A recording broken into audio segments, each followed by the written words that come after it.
السلام علیکم ناظرین کرام، الفرابی اسلامک اسکول اینڈ کالجز کے زیر اہتمام اسپورٹس گالا کا اہتمام قدیر ہاکی گراؤنڈ میں کیا گیا ہے، اور ہمارے ساتھ اس وقت موجود ہیں چیئرمین صاحب افتخار صاحب۔ ہم ان سے جانتے ہیں کہ یہ اس کے بارے میں کیا کہنا چاہتے ہیں۔ السلام علیکم سر، پہلے تو آپ کو خراج تحسین پیش کرتے ہیں کہ آپ نے نوجوانوں کی جسمانی صلاحیتوں کو بحال کرنے کے لیے اور جسم کو تندرست و توانا بنانے کے لیے اتنا اچھا اسپورٹس گالا کا اہتمام کیا۔ مزید ہمارے ناظرین کو آپ کیا کہنا چاہتے ہیں اسپورٹس گالا سے متعلق؟ بسم اللہ الرحمن الرحیم۔ آپ کا بہت شکریہ۔ میں اتحاد لیڈر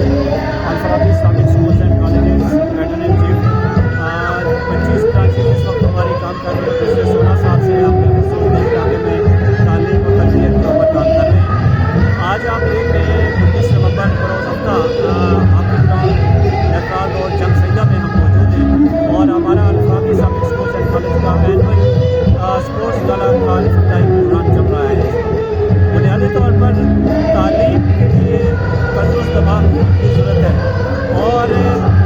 تندرست اور توانا دماغ کے لیے تندرست باڈی کی ضرورت ہے، اور توانا باڈی کی ضرورت ہے۔ اور تندرست باڈی اور تندرست جسم کے لیے کھیلوں کے میدان اور کھیل کا ہونا بہت زیادہ ضروری ہے۔ تو ہم نے جہاں پہ تعلیم کے اوپر بہت زیادہ کام کرنے کی کوشش کی، اسلامی تعلیمات کے اوپر کام کرنے کی کوشش کی، اقبالیات کے اوپر کام کرنے کی کوشش کی، وہاں پہ بچوں کے ذہان کو جلا بخشنے کے لیے، ان کی جسم کو توانائی دینے کے لیے، جسم کو جلا بخشنے کے لیے ہم نے کھیل کے میدانوں کو سجانے کی کوشش کی ہے۔ اس لیے کئی سالوں سے ایک ہفتے کا بالخصوص ہمارا یہ پروگرام ہوتا ہے، ہم کھیل کے میدان سے جاتے ہیں۔ آپ یہ بات سمجھتے ہیں، اور پوری دنیا میں یہ بات مہیا ہے کہ جس ملک اور قوم کے کھیل کے میدان جو ہے وہ سجائے جاتے ہیں، وہاں کے اسپتال جو ہے وہ اعلان ہو جاتے ہیں۔ ہماری بدقسمتی ہے پاکستان کے اندر کہ ہمارے اسپتال جو ہے وہ اس وقت اسی وجہ سے بھرے ہوئے ہیں کہ ہمارے کھیلوں کے میدان اس وقت جو ہے وہ ویران پڑے ہوئے ہیں۔ الفرابی اسلامک اسکولز اینڈ کالجز آپ کے توسط سے، آپ کے اس نیوز کے توسط سے مقام بالا تک یہ پیغام پہنچانا چاہتا ہے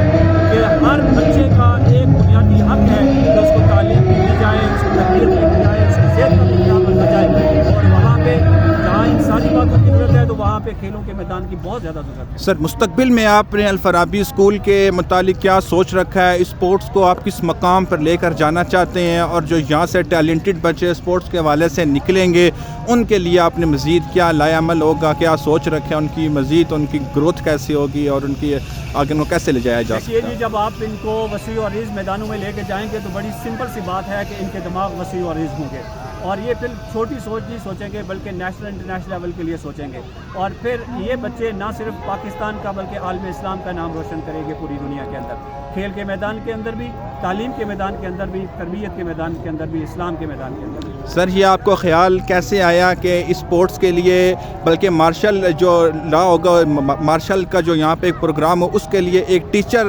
رکھا جائے؟ ہم نے دیکھا کہ ان کو ایک ٹیچر نے سکھایا، تو یہ آپ کو خیال کیسے آیا؟ کیونکہ باقی دیگر اسکولوں میں اس طرح کے پروگرامز کا انعقاد نہیں ہوتا، واحد الفرابی اسکول ہے کہ جس نے اتنا شاندار جو بچوں نے اپنی کارکردگی کا مظاہرہ کیا، تو یہ کیسے آپ کو خیال آیا؟ تو باقاعدہ جو مستقبل میں مارشل آرٹ کے حوالے سے بچوں کے لیے کیا کچھ ہوگا؟ دیکھیں، جہاں پہ ہمارے تعلیم کا اس وقت چیلنج ہے، صحت کا چیلنج ہے، کھیل کے میدان کا چیلنج ہے، وہاں پہ اپنے بچاؤ کا ایک بہت بڑا چیلنج ہے اس وقت، اور پاکستان کے اندر اور باقی دنیا کے اندر آپ دیکھ رہے ہیں اس وقت بہت سارے مسائل ہیں۔ وہاں پہ سیلف ڈیفنس کی جہاں پہ بات ہوتی ہے، وہاں پہ مارشل آرٹ کو ہونا بہت زیادہ ضروری ہے۔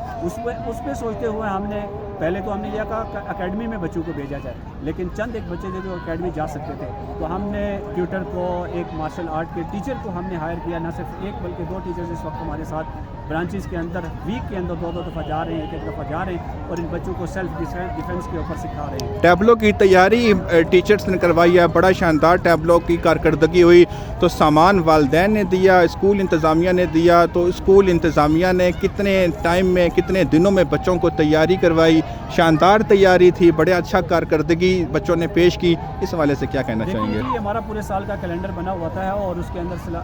جتنی بھی نصابی سرگرمیاں ہوتی ہیں اور ہم نصابی سرگرمیاں اس کے اندر درج ہوتی ہیں، اور والدین کو یہ بات بخوبی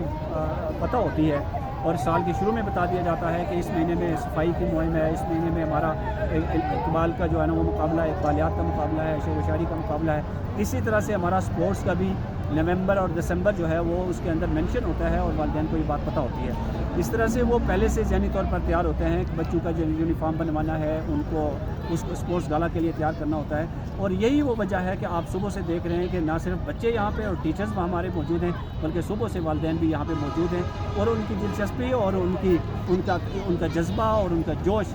ایک طرف تو ایک خوشی کی بات ہو رہا ہے اور دوسری طرف یہ مطالبہ کر رہے ہیں کہ ہمارے یونین کونسل کے اندر ہمارے این اے کے اندر اس طرح کے کھیلوں کے میدان ہونے چاہیے. سر بلدیات کے الیکشن آ رہے ہیں, عوامی نمائندگان سے آپ کیا کہیں گے کہ یہاں پر کوئی کھیلوں کا میدان بھی نہیں ہے, جس طرح آپ نے اپنی اسپیچ میں کہا ہے کہ اب کوئی ووٹ لینے آئے تو کھیلوں کا میدان کا کہا جائے, تو اس حوالے سے جو چیئرمین کا الیکشن لڑ رہے ہیں اس یونین کونسل سے یا دیگر یونین کونسل سے, ان کے لیے آپ کا کیا پیغام ہے؟ چونکہ یہاں کوئی کھیلوں کا میدان بھی نہیں ہے, بچوں کے لیے کوئی اسپورٹس ایکٹیویٹیز بھی نہیں کوئی کروائی جاتی, آخر میں عوامی نمائندگان کے نام آپ کا کیا پیغام ہوگا؟ دیکھیے جی, عوامی نمائندہ جو ہوتا ہے وہ ووٹ لینے کے لیے جب آتا ہے تو بات کرتا ہے کہ آپ کا ووٹ مجھے چاہیے. وہ ایک میں کہتا ہوں بڑی ایک عجیب بات کروں گا میں یہاں پہ کہ ایک اگر کوئی نشئی آدمی ہے اس کا ووٹ اور ایک ہمارے کوئی ایم این اے صاحب ہیں ان کا ووٹ اس وقت تو برابر ہوتا ہے, اور ایک غریب بچے کے ماں باپ کا ووٹ اور ایک امیر بچے کے ماں باپ کا ووٹ بھی برابر ہوتا ہے. لیکن تخصیص کیوں کی جاتی ہے؟ جب یہ ایم این اے بن جاتے ہیں یا سینیٹر بن جاتے ہیں یا منسٹر بن جاتے ہیں یا انتظامیہ میں چلے جاتے ہیں تو اس کے بعد پھر امیروں کو جو ہے نا وہ ترجیح دی جاتی ہے اور غریب کے بچے کو ترجیح نہیں دی جاتی. تو میں دست بدستہ یہ بات آپ کے توسط سے کہتا ہوں, جتنے بھی یو سی کی نمائندگی کرنے والے لوگ اس وقت آ رہے ہیں اور ایم این اے کے لیے جو آ رہے ہیں, خدا را اگر آپ نے اپنے آپ کو سیو کرنا ہے اور اپنے آپ کو زندہ رکھنا ہے مرنے کے بعد تو ان بچوں کے اوپر کام کریں, اور ان بچوں کے لیے جہاں تعلیم بہت زیادہ ضروری ہے وہاں کھیل کے میدان بہت زیادہ ضروری ہے. اگر آپ یہ کام کریں گے تو آپ مرنے کے بعد بھی آپ زندہ رہیں. بہت شکریہ سر اپنا قیمتی وقت دینے کا. Thank you very much.